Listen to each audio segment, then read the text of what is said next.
নবী করিম সাল্লাল্লাহু আলাইহি ইসলামের একটা হাদিস হচ্ছে, কোনো মানুষ যদি হারাম থেকে প্রাপ্ত বা হারামের কোনো খাবার যদি খেয়ে থাকেন, তাহলে সেটা পেটে যাওয়ার সাথে সাথে আসমানের যত ফেরেশতা আছে সবাই মিলে একসাথে তাকে অভিশাপ দিতে থাকে।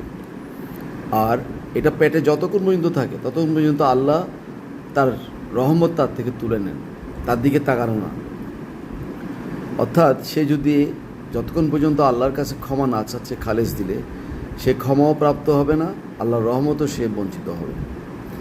তো এই অবস্থায় সে যদি মারা যায়, তাহলে বুঝতে পারছেন অনন্তকাল ধরে তার কী ধরনের অবস্থা হতে পারে এবং বিচারের পরেও তার কী ধরনের অবস্থা হতে পারে। তাই আমাদের সবসময় হারাম খাবার বা হারাম বস্তু থেকে গৃহীত, হারাম পদ্ধতি দিয়ে গৃহীত কোনো খাবার খাওয়াটা কতটুকু ধ্বংসাত্মক।